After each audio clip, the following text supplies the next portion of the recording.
Ever wondered how freestyle FPV pilots are able to create these insane tricks whilst you're sitting there barely able to keep your quad in the air? As someone who is a cinematic pilot but dabbled in trying to learn a bit of freestyle, let me tell you, it's f***ing hard. So how do they do it? Many hours of practice? Well, yeah, but there's definitely more to it than that. And today I'm going to be chatting to a UK freestyle FPV legend.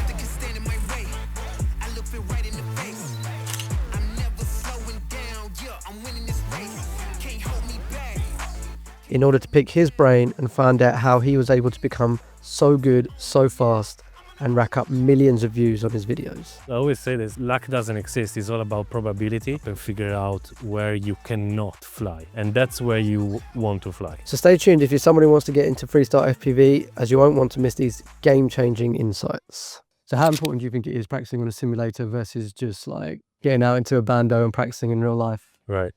So I think is definitely very important. I know some people prefer to just go out and fly, but I think if you want to get very good and quicker and without spending a lot of money and breaking a lot of drone. Drone came apart, got the battery, GoPro's broken, this new Apex frame is destroyed. More than necessary, I mean, Yeah. because you want to break it anyway. You definitely need to practice a lot.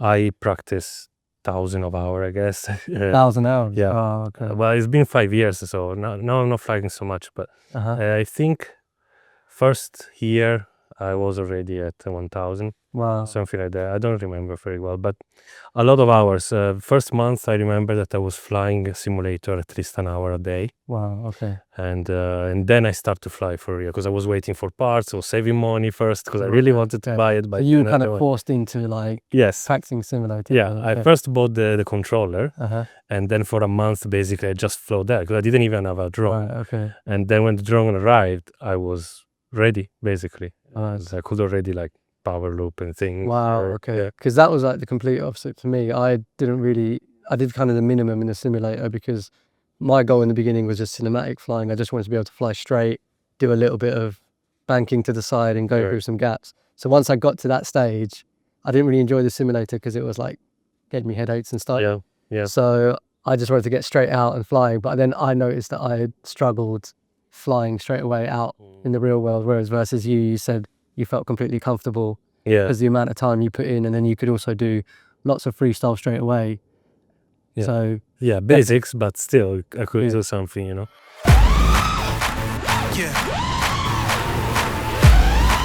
So yeah, would you advise new freestyle pilots to start like coming to a bando and bando bashing straight away or not? Right, well, not straight away for sure. I will wait a bit, at least that you know how to fly around, how to land. That's very important. We didn't touch on that, but yeah, once you know though, I think you should push yourself and try a bit, because it's important, I think, that you put yourself in those uncomfortable situations. Those are the situations that teach you most of the freestyle and how to deal with obstacles and problems in general. Yeah. So yeah, definitely as soon as possible, I would say. And I think you can make yourself feel like much better having come to a bando, and even if it's like your first few times hitting a small gap with a trick or something like that, Yeah. you can just take that away and be like, okay, I can do this. Yeah, that's a good point. Yeah. Like mentally, I think it's quite a big one, because otherwise you can come here, you can make a bando whatever you want. Like he comes here and he absolutely just rips it for what it, like. No matter what it is, whereas I sometimes come here and I just cruise around and say I've been at a bando, but it's all about how far you want to push yourself as well at the end of the day. So if you do want to come here, cruise around in the beginning, but then say to yourself, at least let me try and power loop through a gap in the roof by the end of this, and you manage to do it, it gives you such a lift. Yeah. On the flip side, you might mess it up, you might end up breaking your drone. And that can also be quite a downward feeling that might make you want to feel like you want to give up. But nothing beats the feeling of like actually coming here with a goal, with an idea of a trick, and you actually achieve it. You go away thinking like, right, okay, maybe I can actually be good at freestyle. I don't know. Yeah. Like if you True. True.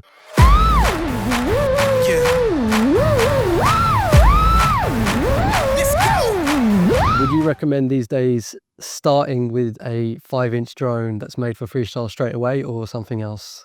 Definitely depends on what you want to do with it, cinematic, freestyle. But let's say in general, I think it's worth it to start with a 3-inch. Right. With all these DJI new goggles and VTX, you can fly a 3-inch, have the quality of a GoPro almost, basically. Yeah. That wasn't the case when I started. So that's great. And a 3-inch is lighter. You can fly it basically everywhere. You might still have the same power ratio of a 5-inch or similar. You have to find a good one that doesn't break very easily. But even if it breaks, usually it's cheaper to repair. Right. Smaller motors, smaller frame, everything. I guess there's more chance of you being able to have like a couple of them as well. Exactly, that's a very good point. So you don't have to stop flying if your drone broke. That's a very good point, because a lot of times I had to go back home and I couldn't actually fly. Yeah. If you have 2 of them, This is one of the things, is like not part of the question, but one of the things that I found really fascinating flying with you is a lot of the time you would literally just come with one drone Yeah.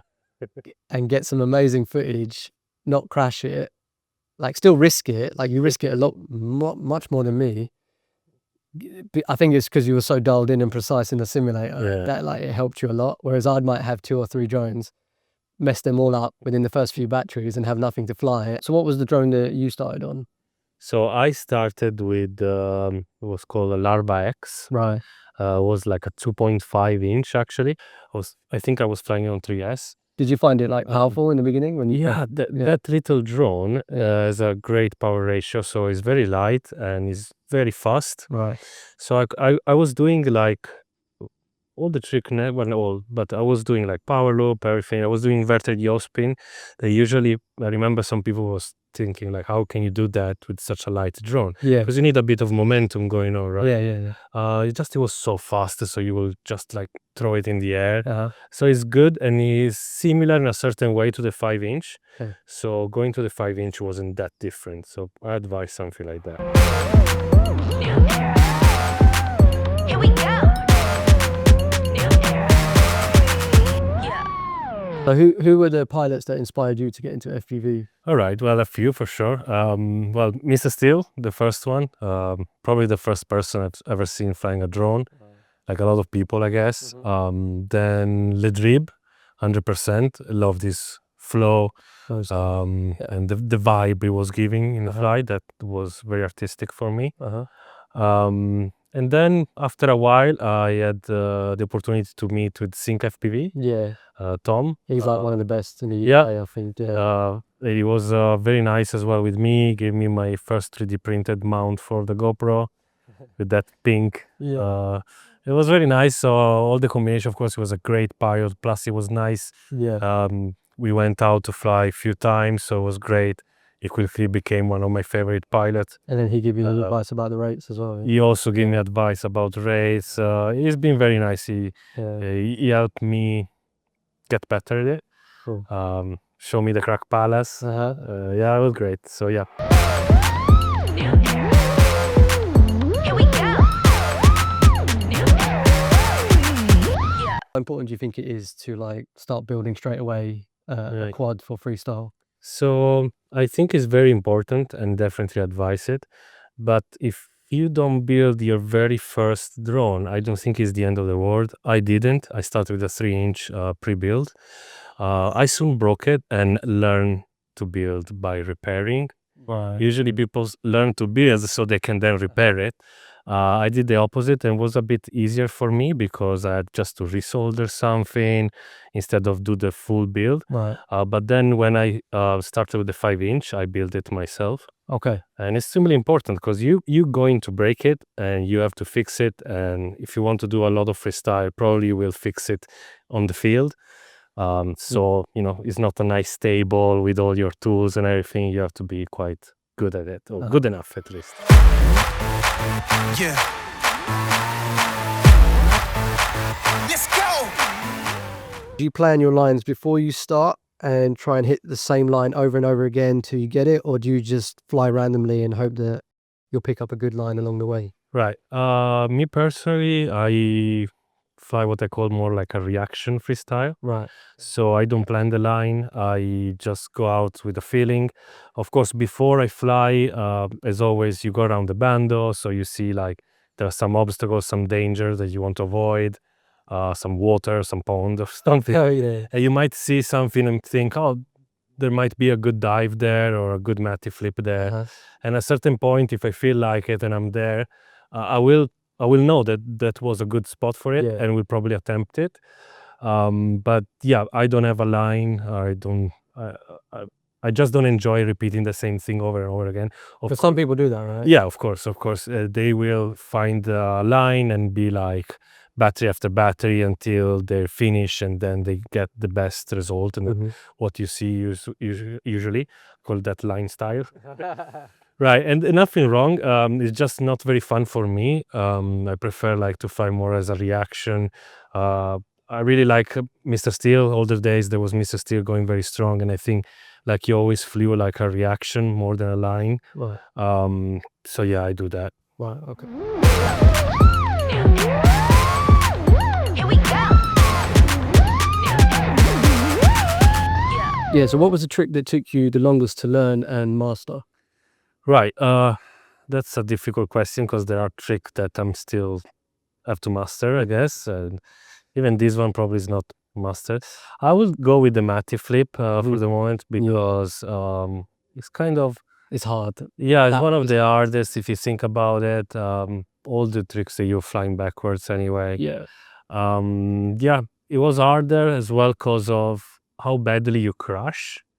Yeah. Because you are upside down, and at the beginning you might find yourself pushing against the floor. And they go straight. Yeah, Oh, yeah. especially in like situation like a bando. Uh-huh.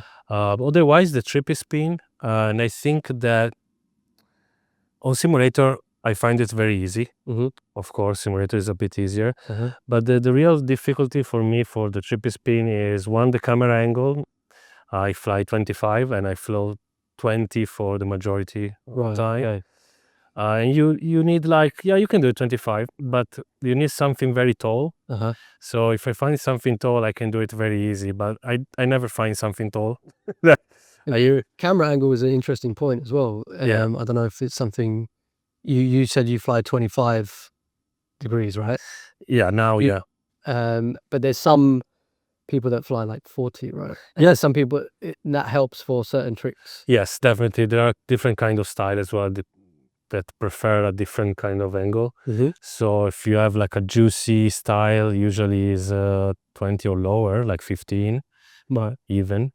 Then you go more acro, I think 25 is quite popular. Right. And then if you want to go up, I think they call it like mind-bending stuff, something like that. It's more about like trippy spin and stuff like that. Right. Okay. Then a very high angle, like 30, 40, 45 even. And if you want to race, then you go Yeah. even high, like 45, even 70 if you want, right? Depends of racer, I guess. Yeah. There are different advantages.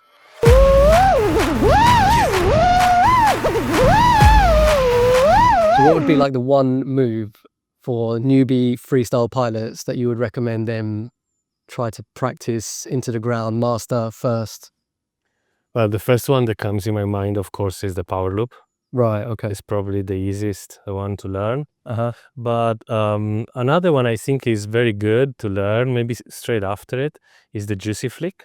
Right. Okay. I've abused that trick a lot, especially at the beginning. It's like a very handy way to just turn around. Right. Okay. So But you- make it look. Yeah, make it look Cool. real nice. So you juicy flick, and now you're facing the opposite way, and you can turn around basically in that way. So how do you do, like, if you just had to give a quick example, what is a juicy flick in The terms of? juicy flick, well, we could go like very technical. You actually might want to watch up for a second and then do it, but just like simplify it.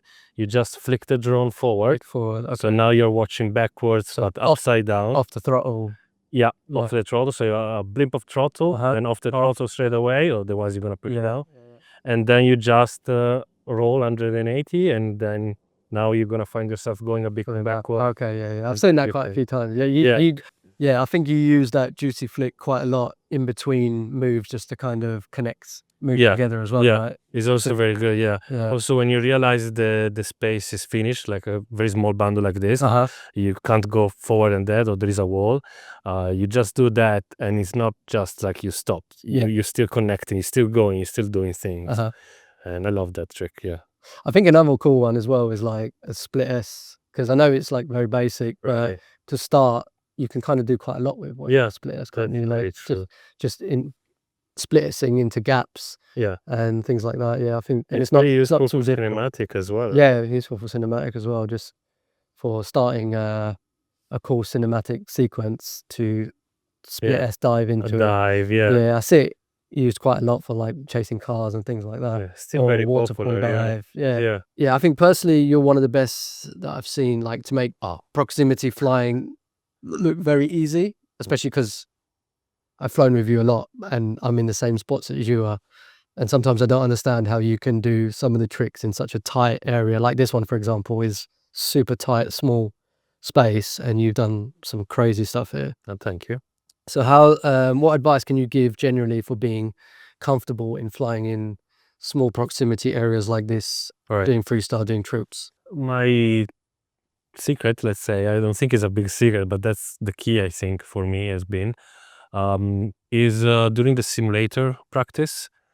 A lot of people in simulator kind of fly normal spaces. I always try for every map in the simulator to find the smaller place, the tightest place, and really like explore the map and figure out where you cannot fly. And that's where you want to fly. Right. So I remember at the beginning I started with Velocidrone, and there was a map that was meant for very tiny drone, for tiny VOOP, I think they're called yet. Yeah. And it was inside the house.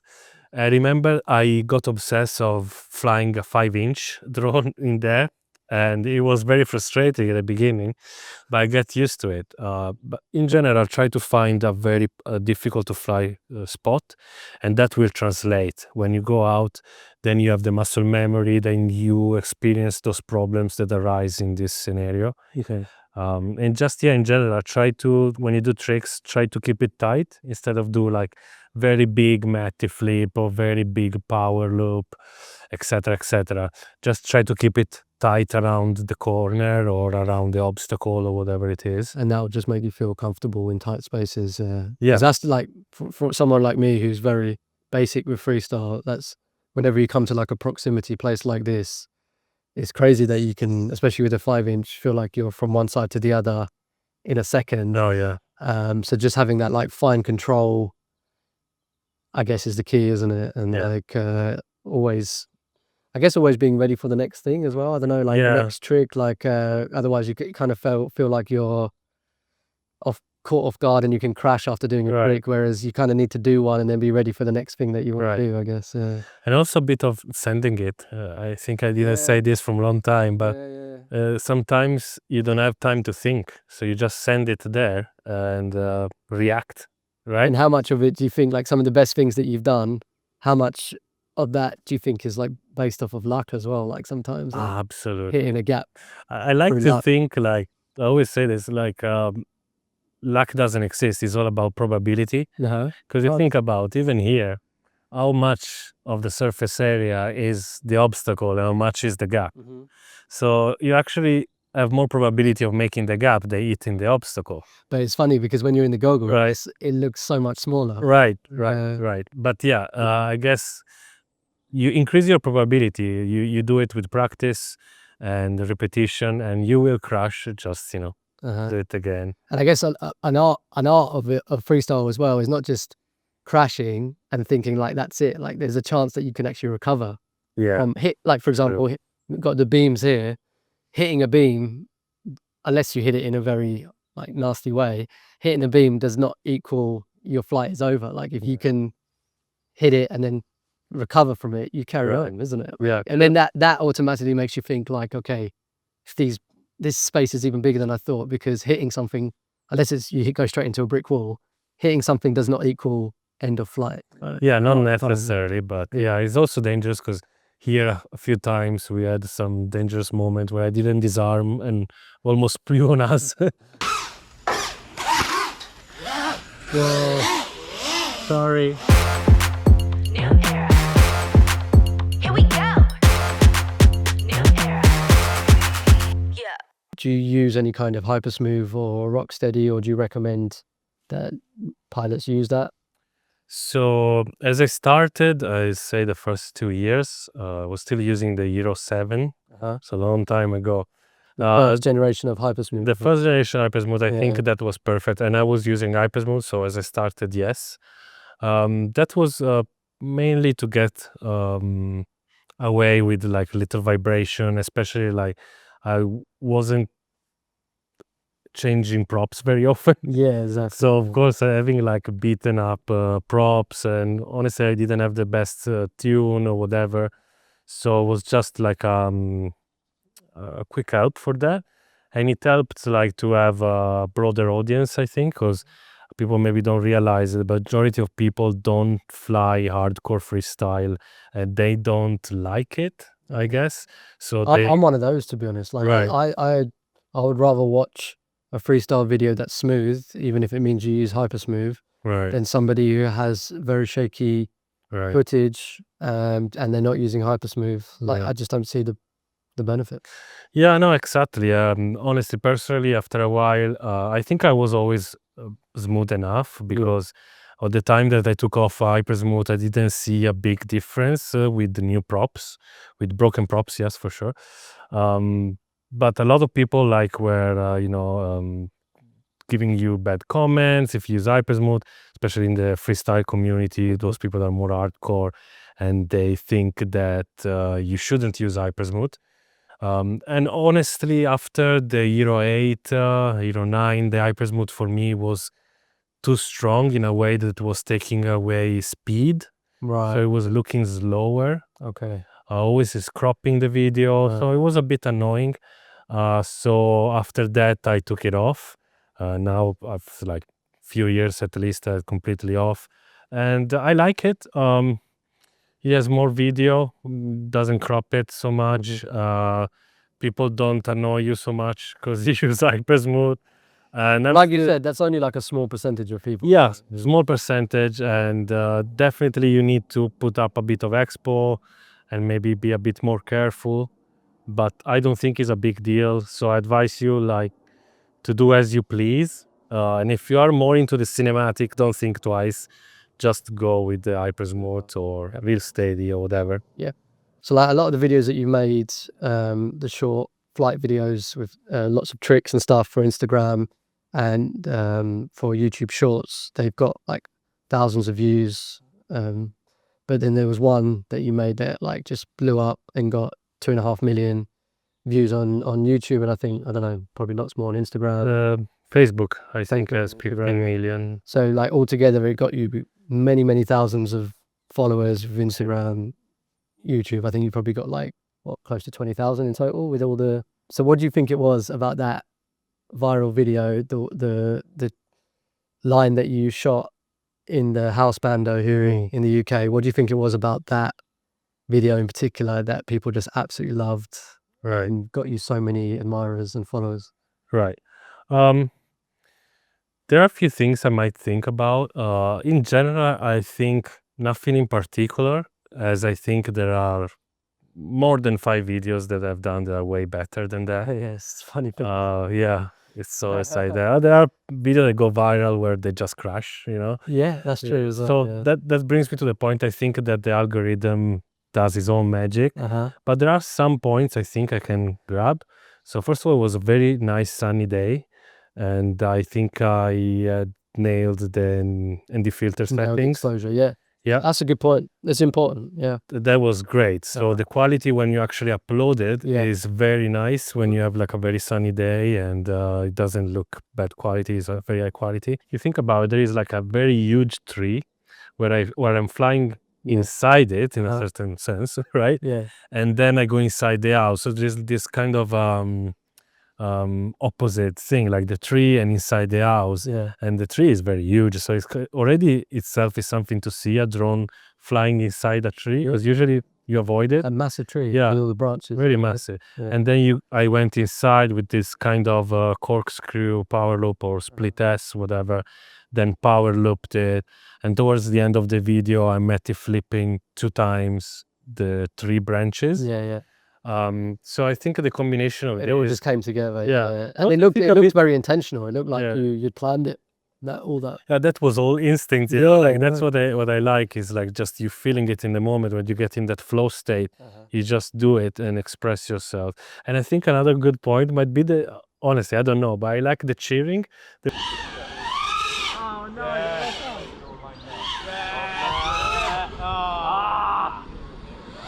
There was like those guys, Oh, probably yeah. they were watching on the go. And I like that as well when you hear some of the raw sound, Right. like not just the drone, but like people in the background, the commentary, like the wow, oh my Yeah. god, they made it, and all that kind Yeah. of stuff. Like I love hearing that as well. Yeah, it was good. It wasn't excessive. It was very Yeah. natural. It wasn't planned. Yeah, And I think that's why I like it. It was nice. Yeah. yeah, and that's what helped it to like just propel it Yeah. to the front of the algorithm. Yeah, Yeah, I think so. and I think probably one day again, once you restart Yeah. again, because you've been studying and doing all Yeah, that stuff, right. once you get back into it, you'll want to try and hit something again like that maybe Right. one day. Yeah. We'll see. Surprise. Nice one, man. Thank you so much for chatting to me. My pleasure, mate. Thank you so much for your inputs. Oh, my Hope pleasure. you guys Oh, find it useful. Probably you did. Go subscribe to him.